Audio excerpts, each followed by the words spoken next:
Hey everybody, Mark Herman, aka LA Bengals fan on most of the major platforms, and I'm joined here as always with superfan Devin Circus and Jake Circus of the Jake Circus podcast. And this is week nine's preview of Jungle Talk. I know it's hard to, first of all, we're emotionally drained, the World Series, it was crazy, but it's hard to get excited about this team this week. I just well, I'll tell you what I've got in my stuff because it's a teeter-totter that for every good thing there's a bad thing. They're all tied together. So before I forget, if you don't subscribe, please subscribe. It's all we ask. Hit the bell so you know when our videos come out. And please give us a thumbs up on the analytics on YouTube. It helps us out a lot. And Jake, you do some great podcasts. Tell them where they can find all your stuff. Yep. Jake Circus podcast on Spotify. Check out my college football show on Saturday mornings in the Bleacher Report app as well. So I have, usually we talk about the good and the bad, and we always start with the bad, but everything good I have to say has a bad Hey component. Mark, I'm sorry. Can I do a plug for Jake? Because Yes. I walk the dogs every morning and I love my podcasts. And there's some podcasts that are timely. You can listen to it the day it dropped, 2 weeks later. One of my favorite podcasts is he does one every Sunday night as soon as football's over. And it's a great listen Monday morning. By the time Wednesday, Thursday rolls around, you're already ready for the next week. But his Sunday night podcast with his partner, who's one of his best friends, is really cool. I think it's Bill Simmons that does a Sunday night podcast to me, and you get raw emotion, just like we talk about our recap shows. You get raw emotion and raw reaction, and Jake and Harrison, we talk about it on these shows. They view games differently. They look at games differently than we do, especially us old folks. The new generation looks at games differently, and it's a phenomenal listen. When they usually drop it first thing Monday morning, right? Or do you drop it before you go to bed? It's on. It's on. I put it on before I go to bed, but then I wake up late on Monday, so. Yeah, it's a good listen, and I'm not just plugging it because my kid. Maybe I am, but it's a good listen. Is that on the Jake Circus podcast? Where can they find? All right, so Yep. Yeah, definitely check it out. No, that's why we record our recaps right after the game. I want to capture everything. You tend to the next morning, you have a different attitude towards things than you do in the moment. So definitely, I haven't been listening to that, so I will start. Um, so.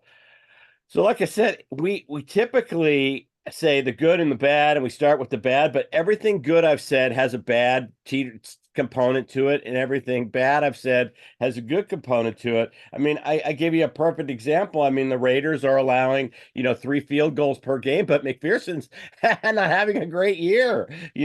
They're softer against the run, but if you take out Burrow's 49-yard scramble, we're averaging less than 75 yards a game rushing. I mean, every single thing is like that, So, Raiders have given up the ball the most, but we haven't, taken advantage of stuff. We're among the league low in sacks. So every single thing, I don't know what to think about this game.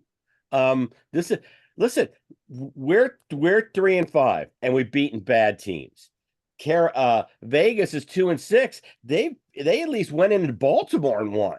They have that win under their belt. I know it's week 2. We all forget about it. So, these teams are actually. I said we were similar to Philly, but we now know Philly's better than us. From last week, we're probably more similar to Vegas. We're only 1 win better, and we've only beaten crappy teams. So I don't know. This is a game we should win, but I've said, how many times have we said that this year? Oh, Yeah, this is absolutely. The Raiders are a bad football team. Their two strengths, if you call it, scare me to death. Max Crosby, I want to hear Jake's point. I feel like he plays on the left side more than the right. I don't know if they'll move him around, but if Max Crosby's lined up on Cody Ford, I'm going to assume Orlando Brown's not playing. I think it's a safe assumption. If Crosby's lined up on Ford, I'm scared to death about the health of Joe Burrow. And then the only thing that is worth a damn on their offense, their running game is terrible. Jacoby Myers is a good receiver, but Gardner Minshew is nothing special, but he's good enough to beat us. Brock Bowers, and historically, we're terrible against the tight end. Those are the two things that scare me. Jake, I'm curious your thoughts diving in. I know I jumped on you. I apologize, but I also want to hear your thoughts on Crosby and what we're going to see from him. Are we going to get him against Mims, or is it going to be all over the place and they'll find Cody Ford with him? It'll be him against Mims. He's Okay. he's a left end, so he'll Turn your volume up a little. There you go. He's a left end, so it'll be him against Mims. I doubt that they'll move him around that much. But Tyree Wilson's been good too in that department. The young guy from Texas Tech. So like that, they have some guys that can give us some trouble, especially if Brown doesn't play. But this is our fifth get right game, and when you have 5 get right games and you in an 8-week span and you lose two of them, pretty much, or like should have lost 2 of them, because you should have lost the Giants and a pathetic effort against the Browns. Those were all get right games, and you played like shit. So I can only imagine what's going to happen here, and I hate being so negative before a game. But you know, we said it on the post games where if this team keeps finding ways to lose, and last week they found a way to lose when they were up, should have been up probably 14-3, 17-7. They were in complete control of the game, and the scoreboard never showed it.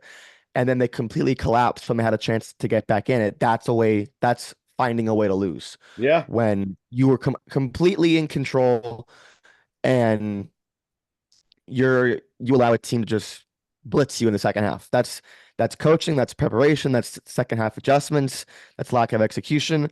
And that was a spot that I thought Bennett that was on the Bengals' side in that spot last week, and they came out flat. This is another one. The Raiders have played some competitive games over the last few weeks, some competitive, physical, tough games. And this is another spot that benefits the Bengals, I think. So we'll see what happens. Yeah, they played the Rams tough. They played the Chiefs tough last week. Yes, they did. And Gardner Minshew is one of those quarterbacks. He's like quirky and streaky. I mean, he can get on a little roll and 100%. do some damage. And we haven't shown that we respond well. I mean, if he punches us in the mouth, I don't know if this team responds. We haven't seen that from this team. It's depressing. It really is. The sad thing is their offense is not good, but they have just enough to be able to beat us. You know, like you hit it best with Gardner Minshew. The best word I use to describe him is a little spark plug. We remember Jake, me and his brother Brady loved staying up late on Saturday night and watching him at Washington State. He's a fun quarterback to have on your team. They've got just enough in Jacoby Myers, and Trey Tucker's not bad, and Brock Bowers to beat us. Their running game sucks, but we suck at stopping the run sometimes, and you just don't know what you're going to expect. If Trey Hendrickson plays like he has the last 2 weeks, it's going to be a long day. It's going to be an ugly game, and we could fall on the wrong side of it. No, Myers might not play as much because I still think he's going to get traded, so he might be somewhat limited. He only ran 32 routes last week. That was second lowest of the season. He missed the previous 2 games, so he's still working himself back from an injury. I feel like yesterday I was gonna say, I feel like his limited yesterday is just rest because I think he's back from the injury. He could have but I think he's gonna get traded. So he might not because if he gets hurt, I mean he might not play as much is my point. Minshew's been awful this year. I mean he's had 10 turnover worthy plays. This is a functionally bad offense that realistically should look like more like the Giants offense when we played them compared to what the Eagles did last week. They have bad play callers. They have bad offensive line. They can't run the ball. This is actually like a decent spot for our defense to make some plays. But again, like we'll see if that actually happens. Well, here's one of my yin and yangs. The Raiders have only scored 8 touchdowns in the last 5 games, but the Bengals have given up 20 TDs in the last 6. So, I mean, you know, with only 2 of the opponents only scoring 2. So, you know, it's like I said, every single thing it was like, yeah, there's this, but there's that. And that's kind of how I feel about this whole game. I honestly don't know. It's like a dented can with no label. I'm like looking at it, and I don't know. Is it yams? Is it fruit cocktail? Is it cream corn? I have no idea what we're gonna get with this team. You know, so is it mixed up Yeah. vegetables? Who knows? So, yeah, like I said, The this game. Bengals, the Bengals, over the last 3 years since 2021, they were eighth in the league in red zone defense in terms of holding their opponents to field goals instead of touchdowns. 2024, they're 28th. Yeah, That's been the problem with the defense. They've always yeah. been bend don't break, but they haven't gotten the turnovers. They haven't forced the field goals. That's why they're a bad defense. And I like on the other side of things, Vegas has been really bad at converting red zone opportunities to touchdowns. So that's a good matchup there. But in the big picture side of things, that's why this is a bad defense. Not because they're giving up a lot of yards or, they can't really stop. Well, they can't stop the run, but they're allowing more touchdowns and field goals, and that's all. That's been the issue, Mm. and been the Yep. biggest drastic change from when we were considered a good defense. Part of that could be attributed to our lack of defensive line depth during the first 4 games when we were so decimated on the defensive line. But still, I mean, this team is a shell defensively of what it used to be. Yeah, I mean So, they can't force turnovers. They don't. I mentioned the word havoc on the post game show. It's like normally you use college stat. It's a combination of tackles for loss, passes defensed, and fumbles forced and interceptions.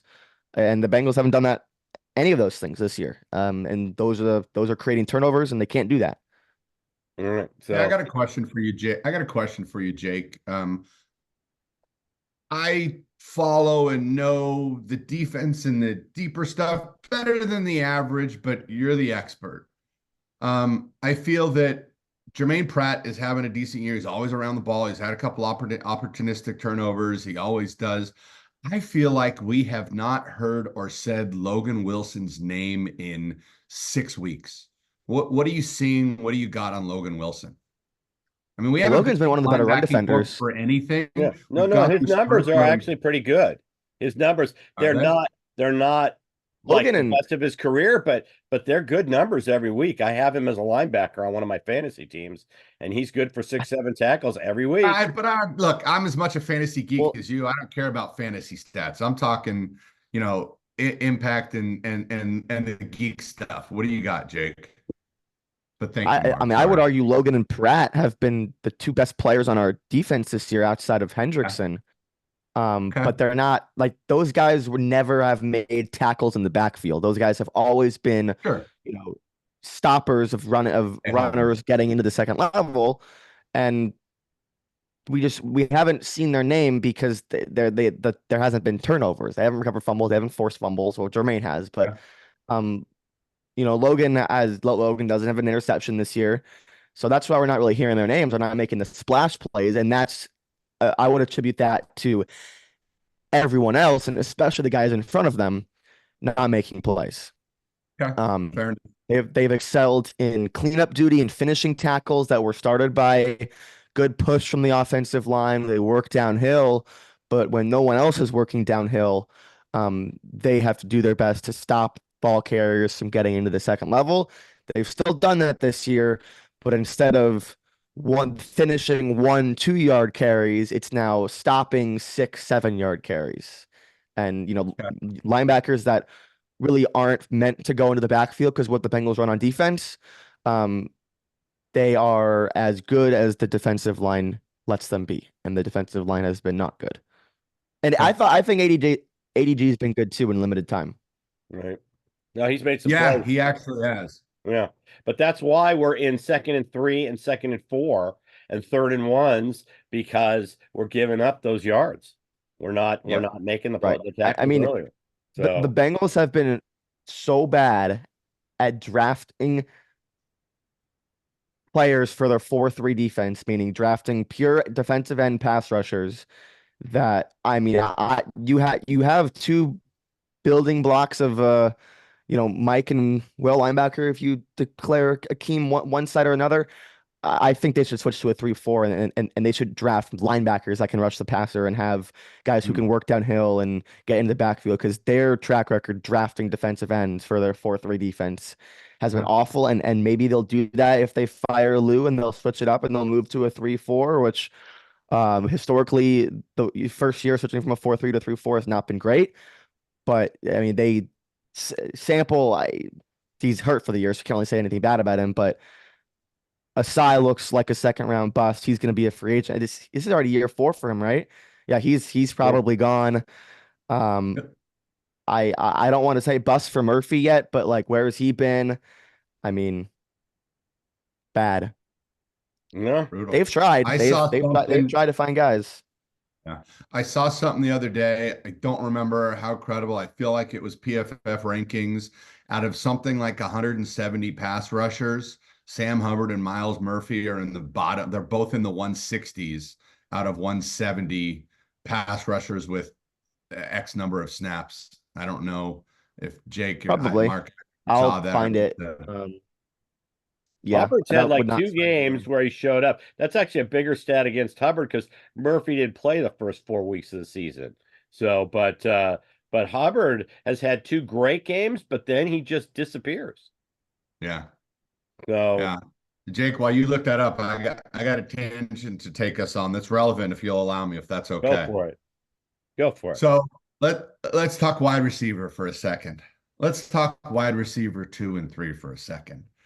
If T. Higgins doesn't play this week, which let's be real, he ain't playing. He has now played in less than 65% of the games that he has played in less than 65% of the games since he's been on the team. Right. Yoshivas has had plenty of chances as a number 2 this year, as a number 3 this year.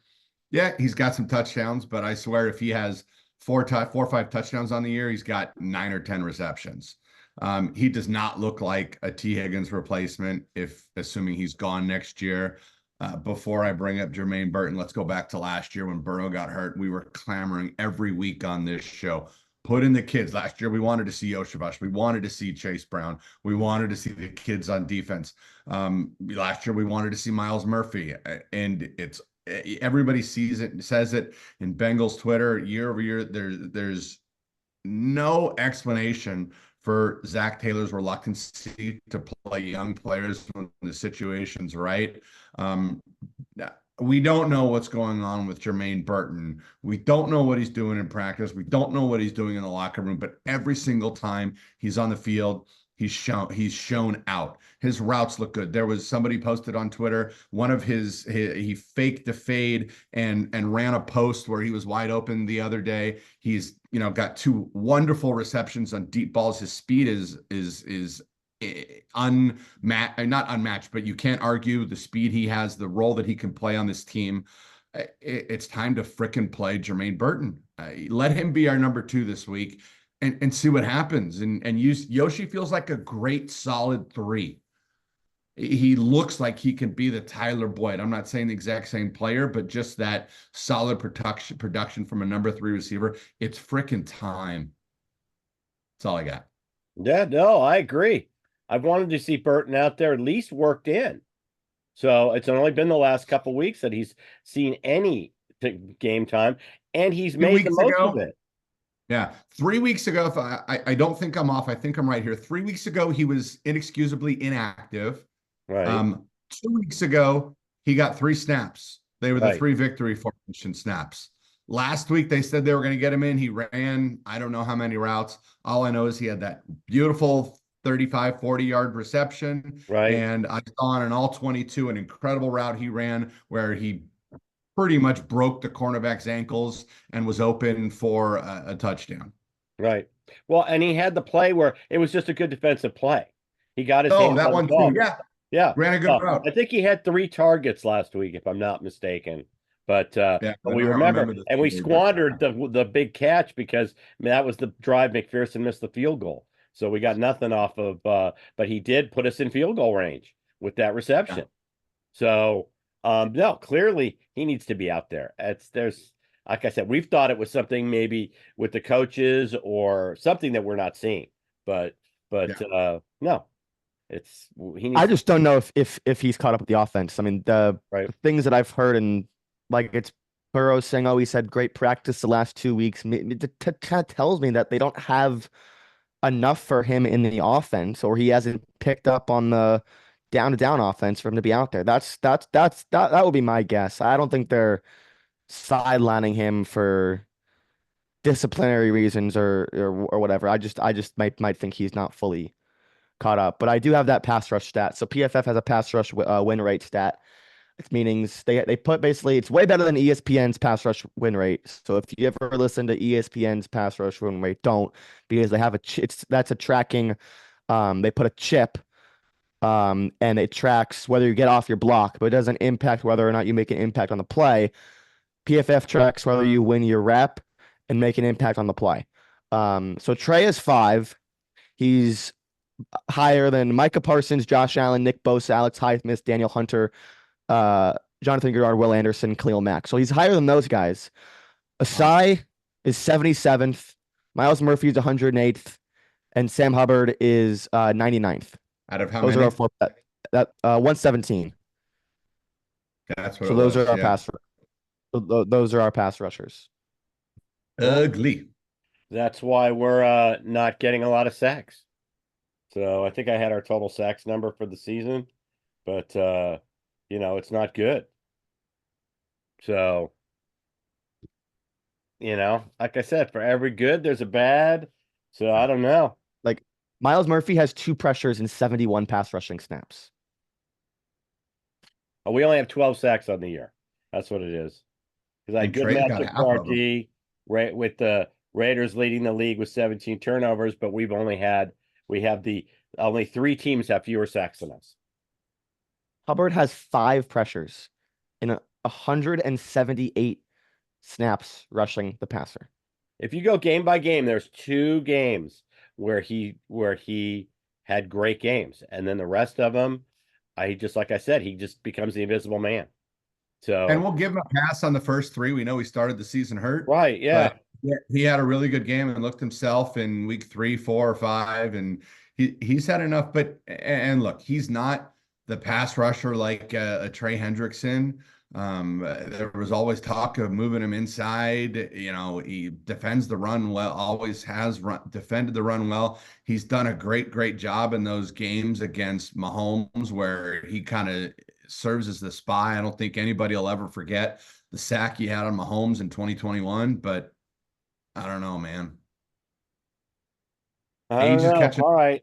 Well, I'll be curious to see what our predictions are on the game. So I'm almost part of me says go opposite. Let's do the reverse hex, but it's and say, hey, I hope we're wrong.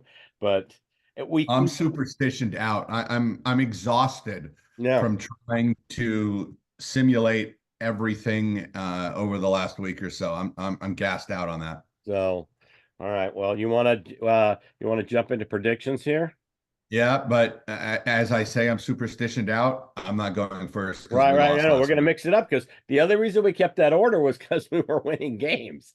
So, all right, I'll go first. I honestly can't.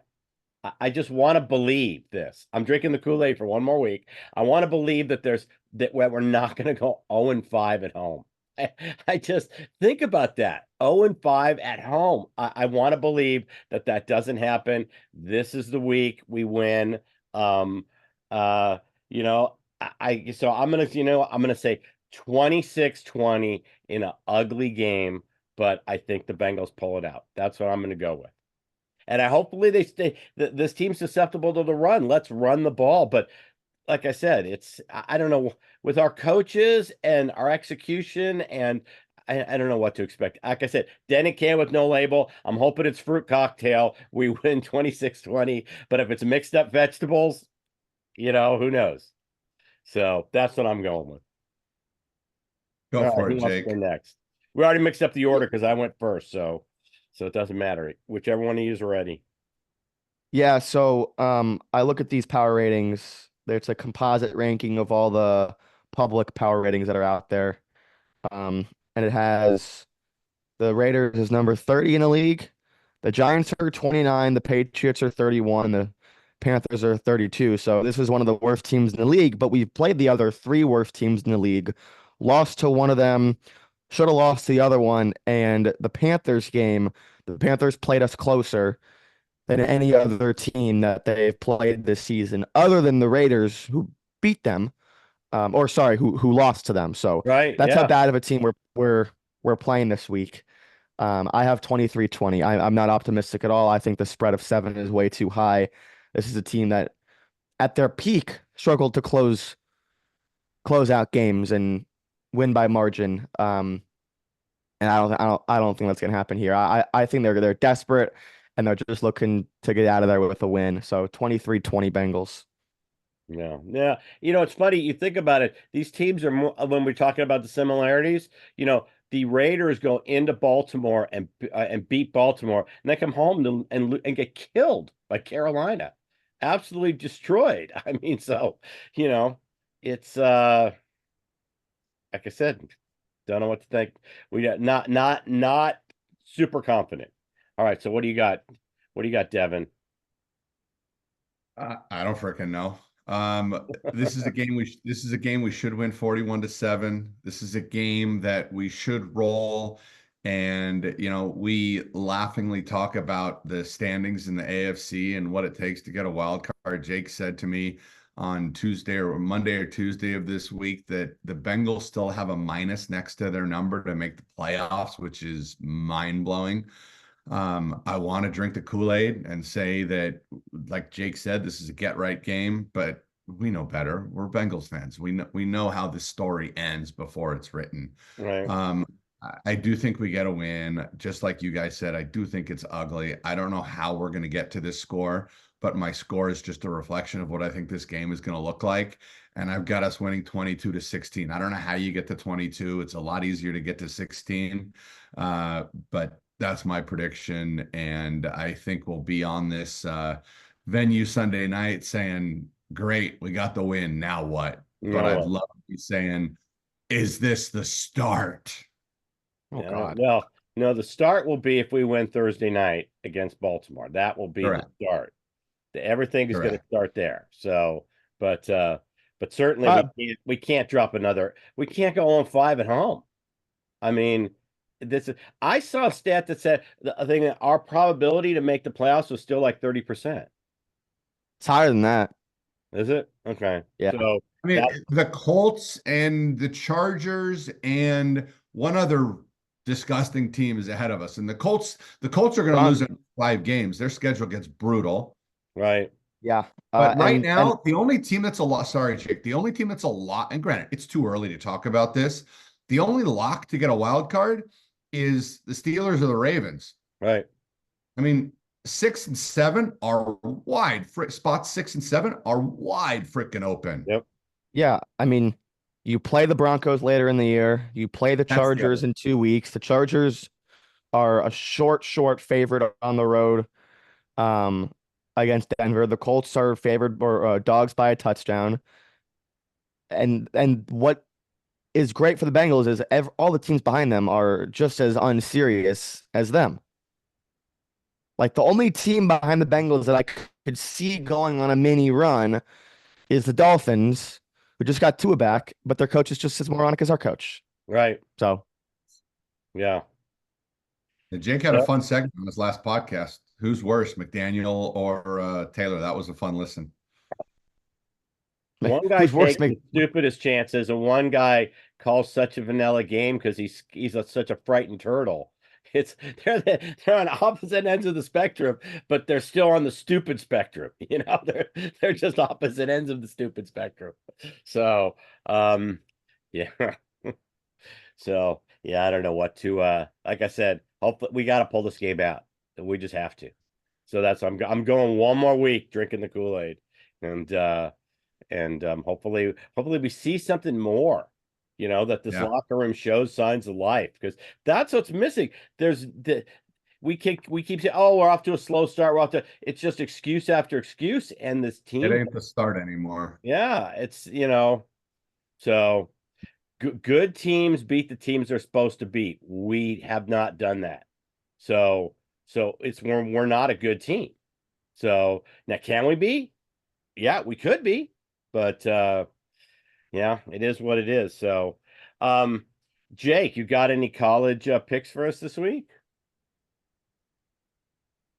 Yeah, let's where'd they go? Uh I there we would go. start a teaser with yours, and I don't know, your is this teasers do line's really good. Usually when I tease your games, they almost always win. So let's go with these are actually the only two I have down so far. Michigan State at home against IU, and then Washington at home, +3 if you can get it. If not, sorry. Washington and Michigan State. all right. Well, your internet's getting a little quirky there. So while you can still go around, tell everybody where they can find all your stuff. Did you get the picks? You said Washington and Michigan State. Yeah. Yeah, there Jake you go. Circus podcast on Spotify. Follow me on Twitter at Jake Circus as well. Excellent. And if you don't subscribe, please subscribe. It's all we ask. Hit the thumbs up, helps us out with the YouTube analytics. And we will be here right after the game on Sunday. And hopefully it's a win. And I'm going to say, hoo day, everybody. Enjoy the rest of your day. Who dat?